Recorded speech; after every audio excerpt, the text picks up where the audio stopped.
morning, everyone. Welcome to episode number 52 of Merritt in the Morning. He is your host, 30-year state senator Jim Merritt. You're Brad Kloffenstein, Yes, I am. president of the Greater Lawrence Chamber. And I love it every day. And you're very good at it. Thank you. I enjoy chambering. Yes. You like people. Yes, I do like people. And you got really fancy cars on, Wednesday nights these days? Last night was our car show. So, people. Where is it? It's over at the VFW on Lee Road. So, VFW 7119. It's every Wednesday. Nice cars and nicer people. Nice cars, nice people. Actually, the best part is they have $2 beers on Wednesdays. So that is the best part, Jim. Yeah, okay. So, but as you mentioned, it's spring. People are bringing cars out. Indy 500's right around the corner. Yeah. So our guest this week, 5-time Indy 500 starter Jimmy Kite. But before we get to you, Jimmy, hold that thought. We've got sponsors. We do, and we Jim, love them. Oh, Jim, we got some good specials coming up. So first, we want to thank the Honey Baked Ham Company, locations at 96 in Michigan, Greyhound Pass in Carmel. They've got a special that runs through mid-June. They have catering, Jim. Did you even know that? I had no idea. And we they will keep deliver. Learning things about that family. You're gonna learn. You're gonna get a double dose of learning today. So, not only do they have catering, if you go to the Merritt in the Morning Facebook page, you'll see the ad. There's a code on there. You can get $10 off a $100 order or $20 off a $200 order. Wow! And they'll deliver it to you. That's a party. I'm not sure how far away they'll deliver it to you, but. Well, sure they've got their guidelines. I'm what sure you they can do. See. But you could also get your track packs there. So you get your sandwiches, take them out to the speedway if you're going out. In fact, they've got cars on the track today. They do. So it's a beautiful day, too. And I don't think the concession stands are open. So all the more reason to go to Honey Baked Ham. And I talked to Mike Kalb after our show 2 weeks ago. Apparently, this is their 30-year anniversary of being in the ham business. Wow, that's a lot of ham. That is a lot of ham. But he teased it. Now, he's going to let us know exactly when they're going to offer this, so just stay tuned. It'll be sometime this summer, but they're going to have like a 4-week run where they're going to go back to 1995 prices. That is astounding. So they're going to lose money. Yay. They're crazy. They're like crazy Mickey the Beeper King, but of ham. That's a great tease. It is. So Lots of promotion. We will let you know when that's coming. So, and I'm still, I got an Easter ham. And just flew through there so simple. They had this line, and that if you ordered it and paid for it, you just go pick it up. And the people at the desk are so nice. And I virtually every lunch since Easter, I've been eating a ham sandwich. So with honey baked. Well, with honey baked ham mustard. So probably when you go there, they say, "Well, hello, Mr. Merritt. Here is your honey mustard with a side of ham." They are so nice. Yeah, they are. They are wonderful. We also want to thank Stockyards Bank and Trust. They've got locations everywhere and a new location. So they've got their new location that's down in Center Grove. They also have a location at County Line Road and Emerson. That there is their Greenwood location. 71st and Benford, downtown Indianapolis, Carmel, Plainfield. Coming soon to Whitestown and Zionsville. And we had a wonderful time with their ribbon cutting down in Center Grove. Food was terrific. People are nicer. And we had just had there's a big piggy bank out in front of the bank. It was just a wonderful place. Everybody walked away with pigs. Yeah. So I also have more breaking news from Stockyards Bank. Stay tuned. Monday rates drop. Ooh. So if you're looking to maybe borrow some money, might want to wait till Monday and then give them a call. You're a cornucopia of good news today. I am. I'm like the Santa Claus of ham and bank rates. Ham and piggy banks. Yes. So anyhow, all right. So we're going to get to our guest. So Jimmy Kite has been a friend of mine for a while. Actually, I met you back, sadly, at the last row party. Yep. You were at 2 of those. In fact, I better than the not making it party. that is true. Yeah, better than the pity party for the guy that didn't qualify. So you started the race 5 times. You came up through Open Wheel Silver Crown Series. I learned this. I don't think I knew this before. You were Silver Crown Rookie of the Year. I was. That was the year we won the Copper World. I was only 20 that year. I'd done midgets and sprint cars, and fortunately lucked out. It was a one-shot deal at Phoenix for the Copper World. My name wasn't even on the car. It was kind of a favor to a friend. Whose name was on the car? There was no driver name. It was basically we're going to get this favor over with and then put who in it we want for the next race. And we started, I think, 25th in that race and won. Like my first race with this team, we won the race. And it was Fortunately, the next race at IRP, I got my name on the car. Well, that's a step up. Yeah, Does that it come was. with a It was. paycheck? Yeah, it did. Fortunately, but it was funny back then. I mean, nobody knew really who I was. I mean, the people I raced with did, but even the Crown Series back then was so. There was IndyCar drivers and NASCAR drivers, and everybody would come back for that Copper World that was so big. Outlaw drivers and Jimmy Sills, who was. He midget sprint cars. I mean, he won in everything. His spotter was a buddy of mine and came to me after the race, introduced me to Sills, and I had met Sills a million times as a kid. Mm-hmm. But this was the first time that Sills finally knew my name, which I thought was really cool. And as soon as Sills walked away, he goes, "Man, I got to tell you a story." He said, "You passed him on the outside," and a spotter. I'm on the radio saying, car high, clear." And Sills comes on the radio and he goes, "Who is in the 92 car?" "Jimmy Kite." And he said the next straightaway, "Who in the?" "It's Jimmy Kite." so when the race is over, he goes, "I want to go down and meet that kid." So that's that's how that year started. So I was 20, turned 21 a little bit later on, and then by June that year, I was in an IndyCar. It happened in a hurry. So, Boy, I imagine you're just chock full of stories. yeah, there's a bunch. I mean, some it helps when there's friends around. We start. "Oh yeah, I forgot about that." Also, sorry about there's that. Some Miller Lights on the table, and Yeah, those help too. So, those help bring them out as well. Yeah. Have you ever had a sponsor on your car that was just something that would wow our audience, that would be just spectacular to talk about, like a beer sponsor or anything like that, that really someone really participated in your life that you really got close to?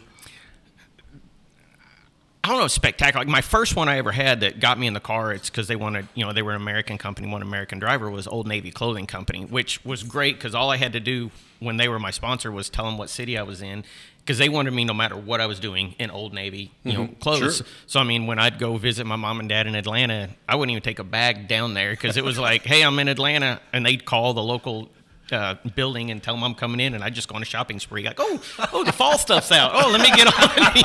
So that was like one of my favorites. Yeah, we did 1 year had an associate sponsor with Coors Light. So that was one that we tried to help out with as much as possible. So we tried to get that out there as much as we could and help try to put them out of business. But fortunately, it helped. So. So I assume that you ran karts when you were young. Quarter midgets. Quarter midgets. Yep. Okay, and then your family, I assume, funded those, or were you a ride buyer? Did family run the cars? No rich uncle. So in quarter midgets, it was basically just me, mom, and dad. Okay. So I drove quarter midgets for mom and dad. Moved up to mini sprints, for mom and dad, and basically I was 17, and that was kind of the time that mom or dad was basically like, "Look, we're watching Jeff Gordon and stuff on ESPN doing a Thursday Night Thunder stuff," and he's like, "If you want to do that, you're going to have to go up there and find someone on your own. We can't do that." Yep. And so 3 days after I graduated high school in '94, car was packed and I was coming to Indianapolis, and I would just start driving around to the teams like, "Hey, here's my resume, put me in your car. And two guys, Tom Hooker and John Black, took a shot on me, put me in their midget, and it went well. So fortunately, they kept me in that car for several races, and just kind of built from there. I got in other cars, more cars, started getting in sprint cars, and it was always right place, right time, and I was doing my job, and that helped me get more opportunities. But it was definitely no rich uncle. So that was the reason when the economy tanked in '07. That was pretty much my out. Well, to be sensitive about this, you're not tall. I am not. You're not tall, but that size, and was it easier to get a ride because of your size? I mean, in the cockpit and fitting in a race car. That actually, those guys, that was the reason they took a shot on me, because they knew, they had a Subaru engine in this car. Nobody else was driving a Subaru, and I was lighter than everybody else. And they were like, "Well, it's kid's small, he's light, let's put him in and see if it helps or not." And I mean, that's how they gave me my first shot. Was that had part of it to do was because I was smaller than the other guys they were talking to, or not taller. Yeah, definitely not taller, but lighter and everything. And then when it moved on, it was even in IndyCars my first couple of years. Well, basically until Danica, they didn't have a driver weight rule. It was just the car weight rule. And so even then, it was probably a little bit of an advantage even then, being a little smaller than some of the other people. But they fixed that. So tell me the story. How did you get your start in IndyCar? So that year, 1997, we just ran the Colorado Pikes Peak racetrack out there. They just built it, and I had a weekend, USAC weekend, where I ran the midget and a Silver Crown car out there. And I was back in Missouri visiting. That's where my family's all from, and visiting them and some friends. And back then, I didn't have a cell phone, but so my pager went off, and I saw it was a 317 number. And anytime it's 317 back in racing, that was good. So give him a call, and it was the team manager from Team Scandia, Luke Wethington, and he's like, "Hey, Andy," which was the car owner. "Andy wants to talk to you about maybe testing the car, because IndyCar's next race was at Pikes Peak, that exact same track, and they just fired one of their drivers." And so he needed a good landline to call me from. So Andy gave me a call and said, "Hey, I'm thinking about testing you next week at Pikes Peak, and if it goes well, maybe we can run a race or something with you." I looked at the schedule and I was like, "Well, the race is there next week, so I mean, I might be, I had got to call mom and dad now," and I'm like, "Well, I might be running an IndyCar race next week. I don't know." But I had to be in Indy for a seat fitting that evening. And I was just south of St. Louis, so it's normally 4.5 hour drive. And he goes, "Why don't you go to St. Louis? I'll buy you a plane ticket over to Indy, and then we'll get you." And I'm doing the math. I'm like, I can get there before that plane can get there. So I literally called mom and dad. I'm a race car driver. I called mom and dad real quick, and I'm like, "Hey, I'm going to get fitted for an Indy car." Got in my truck, foot to the floor, speedometer pegged all the way across 70 until I got to the Putnamville exit. And I still to this day remember looking at that exit sign while the cops behind me with me pulled over. And when I saw him, I looked, my speedometer still hadn't come off a berry. And I'm like, "Oh my gosh, this isn't good. I'm not going to get fitted. I'm going to lose my IndyCar ride. Yeah, this is going to be bad." So, I mean, before he even got out of the car, I had my license and registration waiting. But, I mean, the smile and everything he must have could tell that I was very honest about it, because he came up and he was like, "What are you in such a hurry for?" And I told him. And he went back, ran my stuff, came back up, and he goes, "I'm just going to give you a warning on this, but please slow down from here to Indy. Please slow down and be careful." And as he started to walk away, he turned around. He's like, "By the way, good luck next weekend." So that was pretty cool. And I still wondered, did that guy watch the race the next week to see if I was telling him the truth? Hey, that kid wasn't lying. He really was in an IndyCar. So, but got fitted, and the next week I did my 40-lap rookie test on Thursday. And as soon as my rookie test was over, they were like, "All right, get ready for tomorrow morning." Dumped me on the track with Ari Leyendijk and Scott Goodyear and all them the next morning. So there was no testing back then. Yeah. Talk to our audience a little bit about what it means to fit into a seat.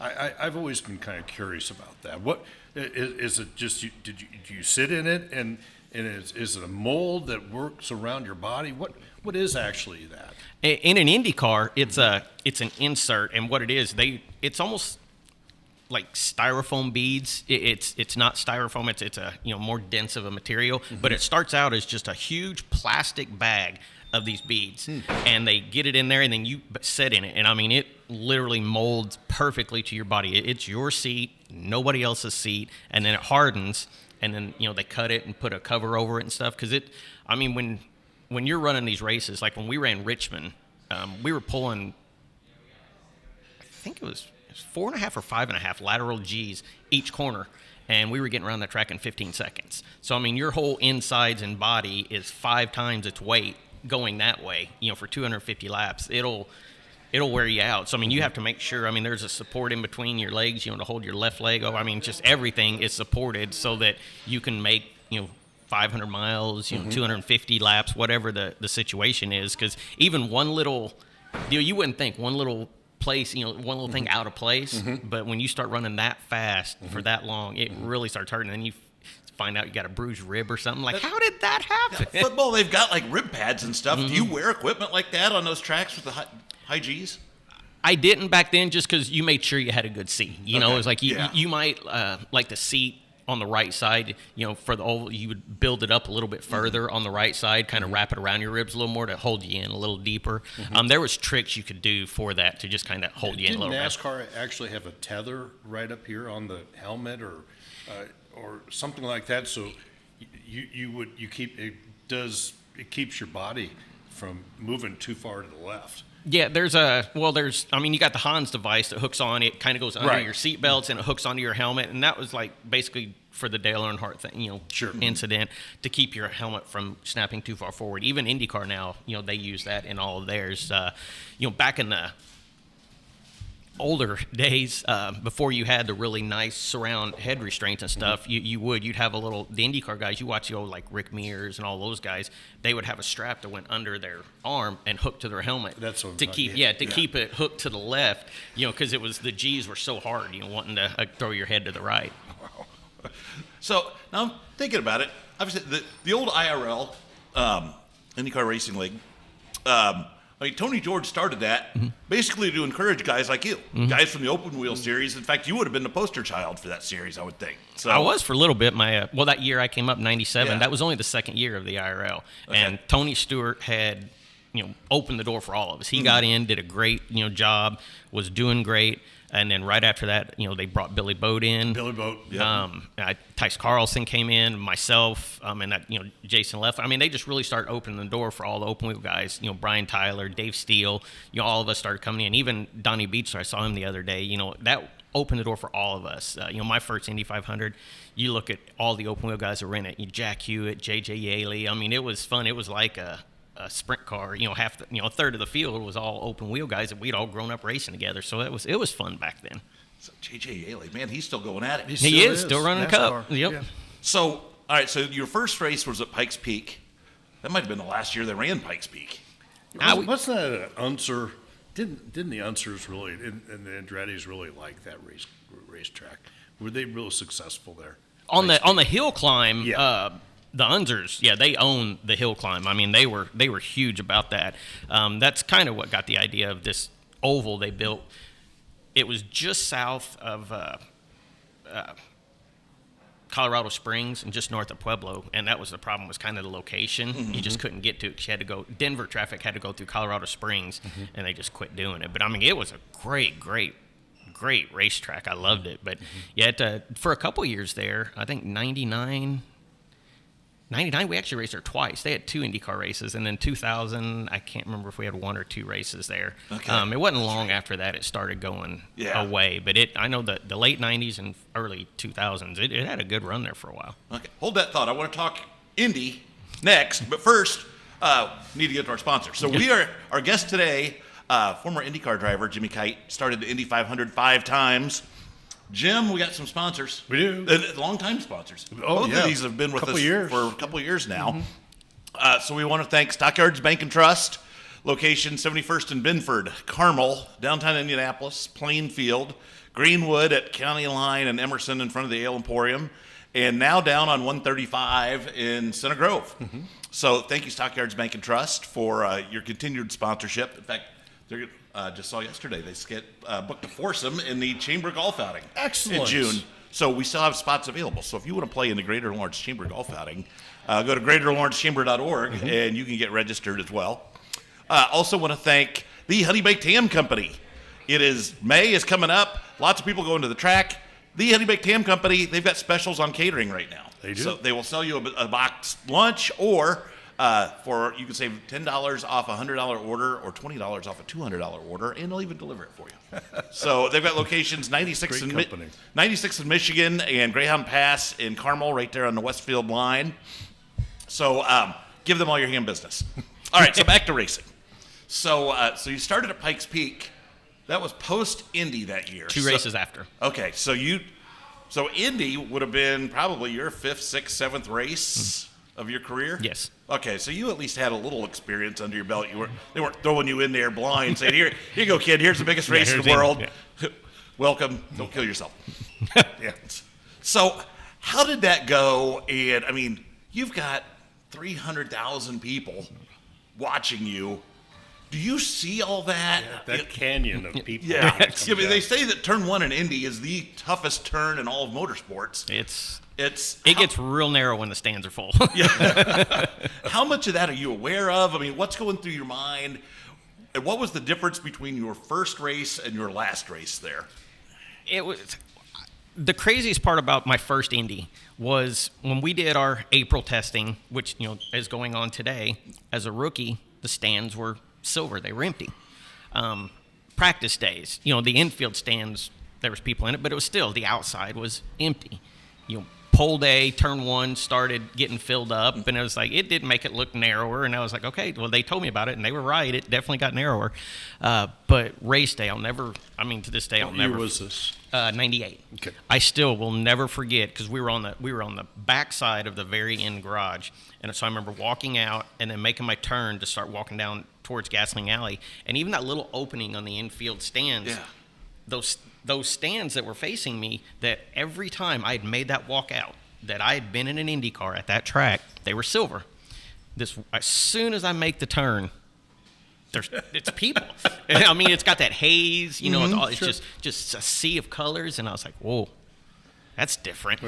So Start sweating. Yeah. So as I start walking out, and that color just keeps spreading and spreading. As soon as I get out on gas, on the front straightaway, I look to the right, and for all you can see, it's just color, people, and to the left, down into turn one, just color and people, and it just. I remember, sitting there behind our car during all the pre-race festivities, and just being a fan, just sightseeing, just like, oh my gosh, this is amazing. Like, this is so great. This is so crazy down here. How much different it looks and is on race day compared to any other day.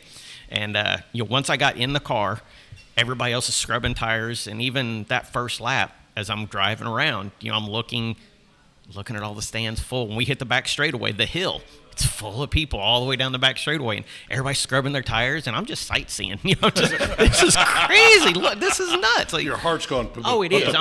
It was bonkers that day. And then, fortunately, once the green flag came out, it was just another race. You dial in, so you get that tunnel vision. It was probably halfway, because it was really cloudy and overcast when that race started. It was probably halfway through the race that we were cruising around under a yellow flag, and on the hill on the left, I noticed more people were like, and I know there've been alcohol flowing and stuff too, but you start noticing all the guys, don't have shirts on anymore, and all the girls are, skinnier tops, tank tops and all that stuff. And I was like, man, it must have really, because it was kind of chilly when we started, and I was like, it must have really warmed up outside. And it dawned on me, oh my gosh, the sun's out. I don't know how long it had been out, but it took me till I yellowed to even notice the sun had popped out, and the track had gotten slicker and hotter. And I knew we were sliding around, but it's like, oh gosh, but that's, I was focused, huh? Yep. Just had that tunnel vision. That's so exciting. That's gotta be amazing. Yeah. So, well, that hour leading up to the start of the 500 is like nothing else in sports. No. And, certainly no other race has that pomp and circumstance. Yeah. And, you get some celebrities that walk around. How many people came up who said, hey, good luck to you? So you're like, man, I had no idea this guy even knew my name. It's pretty neat, race morning, like you said, the people you meet and stuff. It was funny this morning.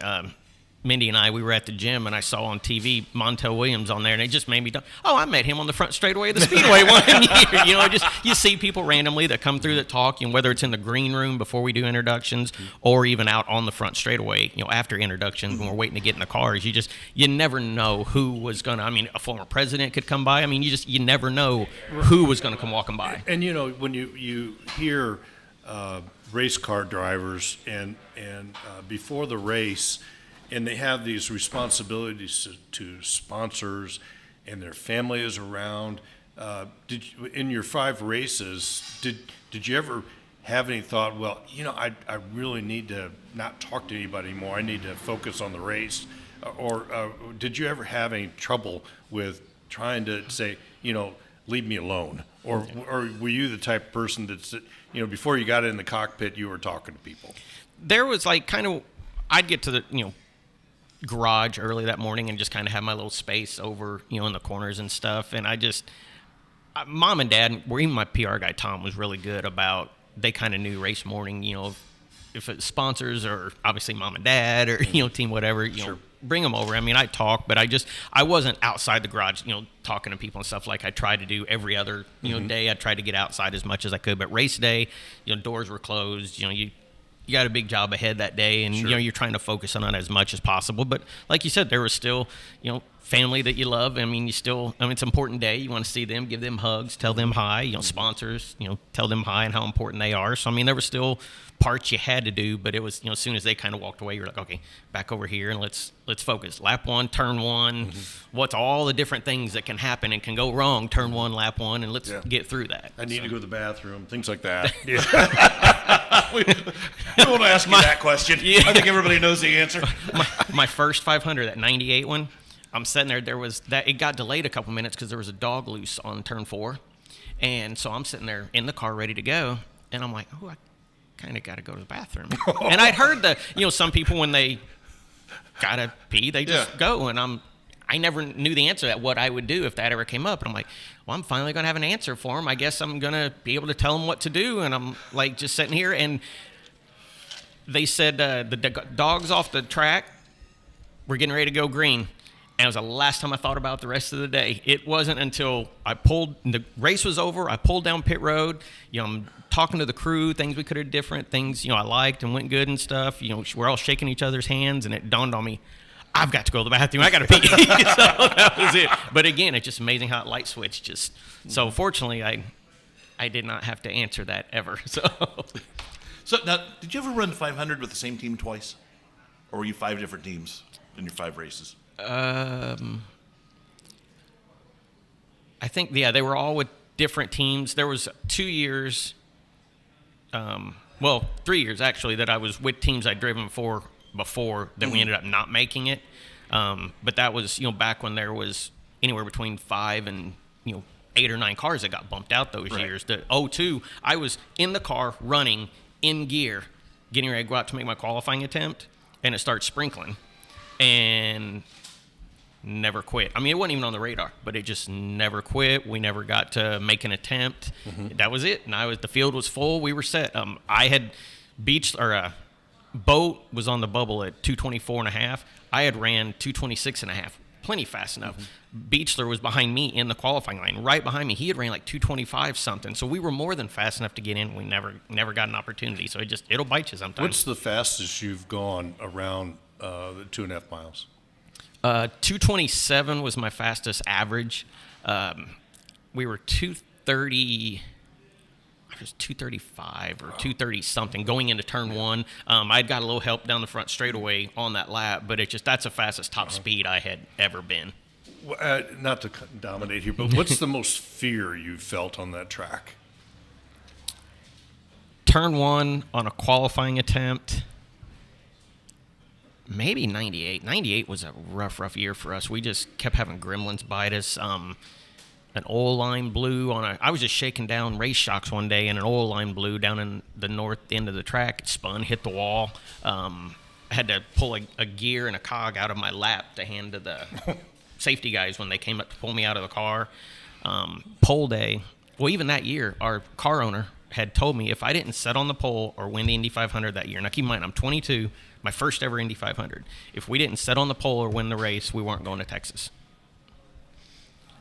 So, wow, that's a lot of pressure. Yeah, I mean, as he's in the car, and that morning we were quick. That morning, like we felt like we had a shot for the pole. I mean, we were fast, and he reached in the car and shook my hand and good luck, Jimmy. Give me my pole.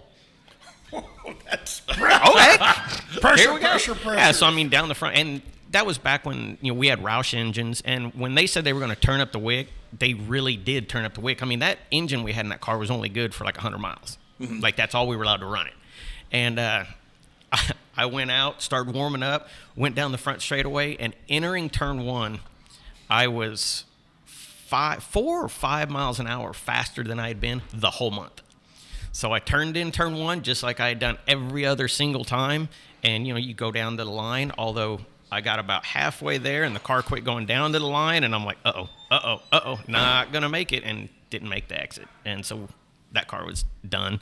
So the next day, bump day, put everything back together, and that was my last shot. I got to make the Indy 500, and that was one of those deals where it's, qualifying attempt and going down the front straightaway. The car wasn't real secure.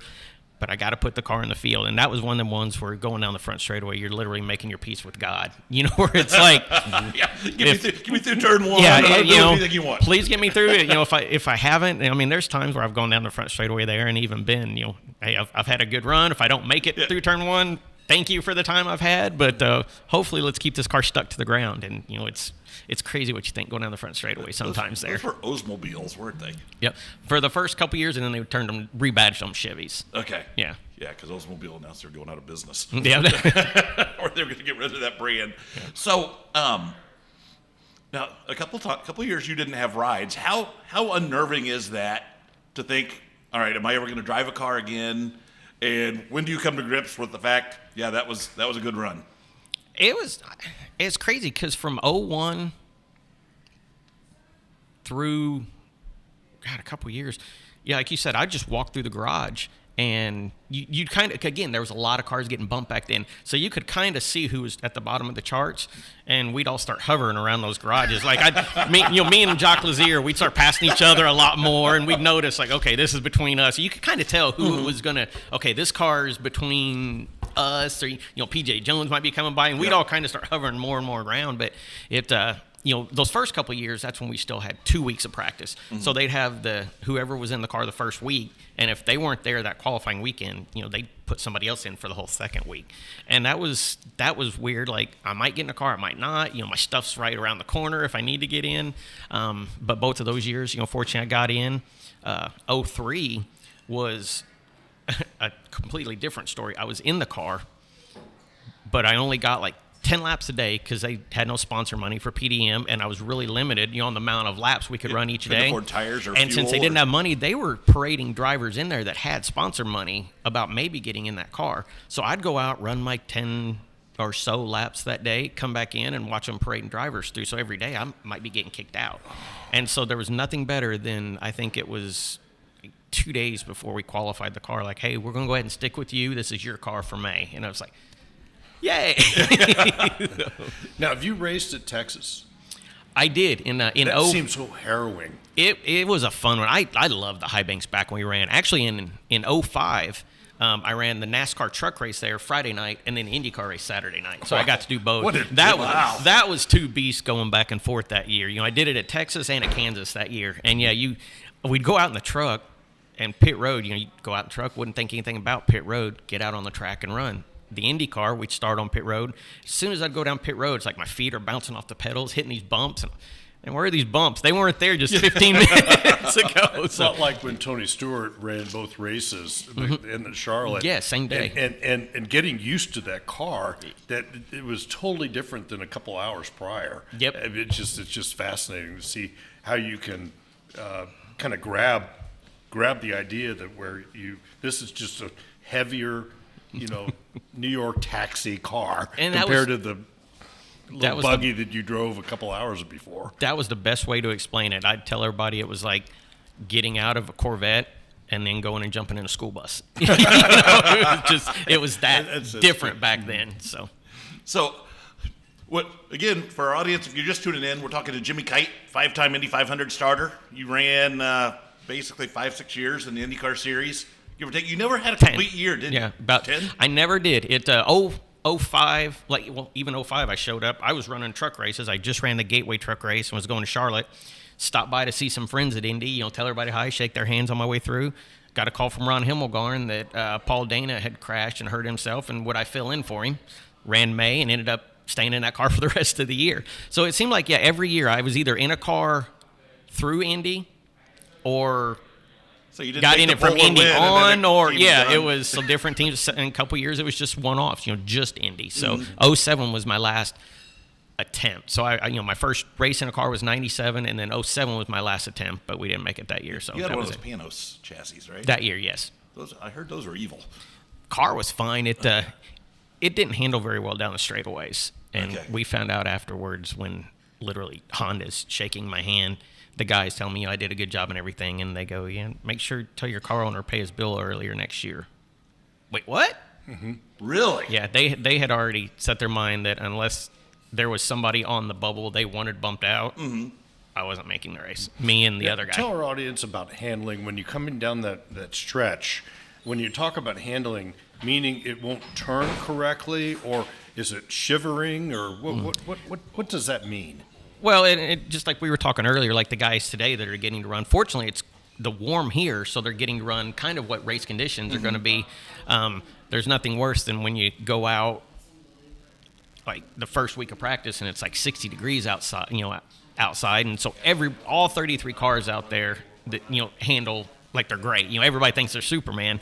And handling just means like when I turn the wheel and I want the car to go to this point, the front goes right where I want it to, So it and the back responds. feels secured. The back does exactly what I want it to. As it gets warmer, or the handling, you start hearing people, it's not right. It's not feeling right.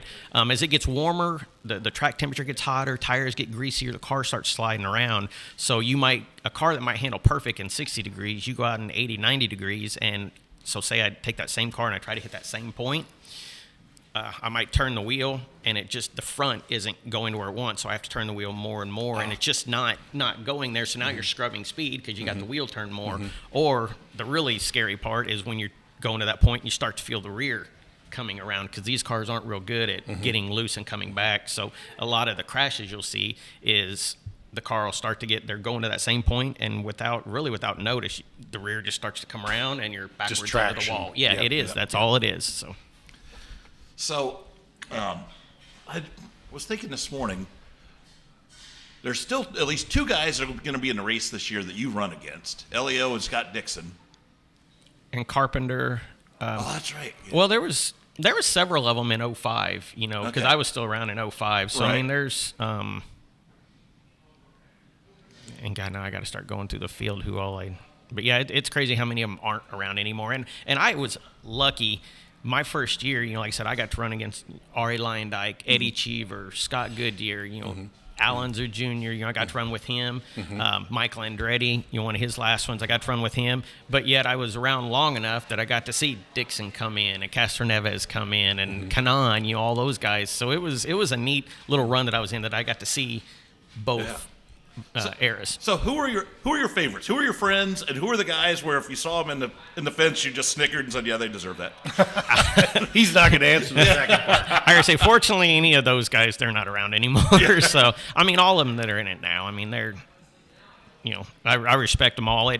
Dixon, as long as he's done it and been competitive and just how good he is, you got to root for him. I mean, there's so many good ones. I mean, It's sad when you see someone like Dario, who has to stop, and Hinchcliffe, the mayor. Yeah. They have to stop because of an injury, and I'm not sure about Hinchcliffe because that injury was so harrowing. But he still probably wants to race. Yeah.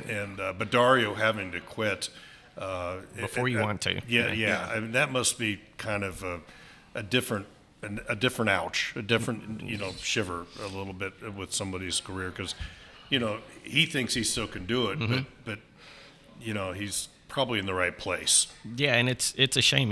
The guys that go out with injuries are just like the guys, like in 07 when the economy, started tanking after that, and guys that had open seats didn't have money anymore, and they started having to put drivers in it, that had the suitcases of money. And there's some of us that were there, not just me, myself, but other drivers that never drove again either, that felt like they could still be doing it. There was other drivers that were competitive that never got to do it again.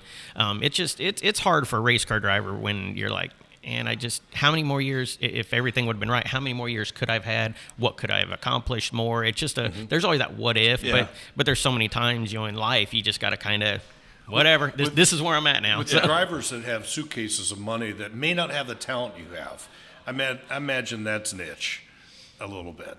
It is. Yeah. It is. Back then, Because that happens a lot. it was Marty Roth, and there was the other guy that had like Coca-Cola money from his dad. I don't even remember his name. Yeah. There are drivers now that are there, probably don't have the talent that they should have. Yep. Yeah, I ended up replacing him in a car. One of those years. Yeah. Yeah, I think he was encouraged by the series to.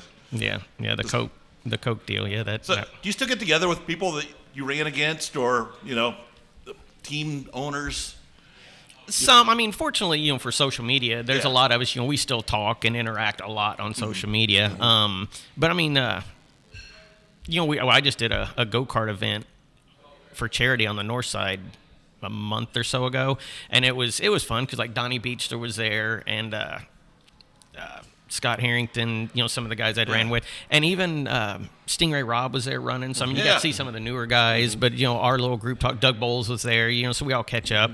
But fortunately, the day before the race on Legends Day, they have that Legends Day autograph session, and that's for me. I love that day because it's past drivers, and it's drivers. I mean, it's almost like a reunion because we see each other once a year, but you never know who's going to be there that hasn't been there. Like 2 years ago, Vincenzo Sospiri was there. He was my teammate that first year I drove in the other old Navy car, and I had not seen him since that year. So just seeing him and to not see him and see him and his boy, and just you just rewind back to 1997, like, oh my goodness, how things have changed. Where's he live now? I don't know. We were joking more about when we were out in San Francisco at the corporate offices for the Gap, which owned Old Navy back then. He had the rental car. He was driving us around, and his whole deal, no matter where we went, it was how much air could he get out in San Francisco going over the hills and stuff. So, and I'm telling this story to his boy, and he's just, shh. No. Now, you ever get recognized? Yeah, some. I mean, it's not like it was, when I was in a car. Right. But yeah, I mean, every once in a while, you'll still, race fans, they'll still, hey, I was a fan of yours back in this, or, this car, or they remember their favorite looking car I drove. So, yeah, some. You ever go out to Newcastle incognito and just crush young kids' dreams by smoking them on the track? No, the funny part about that go-kart track on the north side, Fast Times, I mean, that indoor double layer, and I mean, it's intense, it's fast, and you talk about crushing dreams, it crushed mine. It's like you go out there, because we used to do that in off season just to help stay in shape. And it's, I go up there, it's 8-minute sessions, and we used to do those like candy. It's like, all right, nobody in line, I'm going to do another 8. I'm going to do another 8. Now it's like I do 8 and I'm wore out. Like, that's it? I'm done? Does a race car driver care about the livery, the look of their car? Is that something that is special to a race car driver? It is. I mean, you always want to have the coolest looking car out there. I mean, it's just a thing. It was like, you just... Yeah. What's the coolest car you have? We had several ones. I think personally, probably my first year at Indy, that royal purple car. That royal purple car was slick. The fluorescent yellow and then that purple, just the color blend they hit with that purple when it was in the sunlight, it looked really cool. So that would probably be my favorite car, and that's when a lot of people come up. That's probably the one they picked the most. That was their favorite. Well, Jimmy Clark and his Hunter Green in 1965, where green was kind of not the right color for a race car. It was bad luck. Yep, exactly. And that's why I ask, is you don't see a whole lot of green cars up there. You still don't. No, you're right. This year's logo for the 500 is green, and all the merchandise is green. I don't think you ever see the number 13 either. No. Not often. Robbie Gordon made a joke back when he was running. He's like, I'm going to show up one day with a green race car with number 13 on it and a Planters Peanut sponsorship on the thing, because Peanuts was bad luck or something back then too. So he just made a comment. He's like, one day I'm just going to show up with all of those and see where we end up. It's been a wonderful show. It has been. So how often do you get to the track in May? We'll try to get out. I mean, we'll go out one day during a practice day, me and my wife Mindy, just to get our badges and stuff and do a walkthrough, tell everybody hi. I try to get out for a qualifying weekend. We may or may not. And then Carb Day we'll go out. Legends Day we'll go out. And then Race Day I don't go out. You get lifetime badges? I do. Wonderful. Yep. That's great. And that's really cool. It's fun. Guys like us have to beg for it. I think they're get them. I think they're lifetime. I know as long as I keep doing the autograph session, I'm getting them. So that's great. So before we let you go, tell our audience, what is it you're doing now? And this is your opportunity for a commercial as well. Yeah. Well, this is fun. Yeah. So me and my wife Mindy, we have a sign and graphics company out in Brownsburg, Indiana. We do What's it called? Mindy's Brownsburg Signs. So I guess I should have got that in, right? So Then to be happy. yeah, exactly. So that'll help. But we do car graphics, signs, commercial wraps for vehicles, lots and lots and lots and lots of signs. So we're coming up on busy season, which is good. A lot of festivals going on outside, church festivals, fun festivals, stuff like that. Banners, graduations coming up. So, graduation banners, signs, anything like that. So we do all kinds of fun stuff. So. And let me guess, you'll even sign the banner for them if they want it. If somebody wants to deface it like that, we can do that. We have plenty of Sharpies. Come on, I think it's the number still. You're one of like only 800 people to ever start the 500. That's it's pretty crazy. 800. That's pretty crazy. It is. Yeah. So yeah, that's a lot less than anybody else who's played any other professional sport. So congratulations, you've been awesome. Yeah. I Thank you appreciate guys for having me on here. indulging me. This is like the third or fourth time that we've done stuff together. We did a Jimmy Kite Appreciation Day at the Antelope Club. Oh, fantastic. That was fun. Yeah, that was really fun. So anyhow, Jimmy, thank you very much. Thanks for having me on here. You're welcome. Thank you all for watching Merritt in the Morning, episode number 52. Thanks again to our sponsors, the Honey Baked Ham Company, with locations at 96 in Michigan and Greyhound Pass in Carmel. Don't forget to ask for your $10 off or $20 off catering orders of $100 or $200. And stop by there when you're getting your food going to the track. We also want to thank Stockyards Bank and Trust, locations at 71st and Binford, downtown Indianapolis, Carmel, Plainfield, Center Grove, Greenwood, and coming soon to Whitestown. And stop by on Monday and say, hey, I hear your rates might have gone down. I'd like to apply for a loan, please. So thanks for watching. We will be back in 2 weeks. 1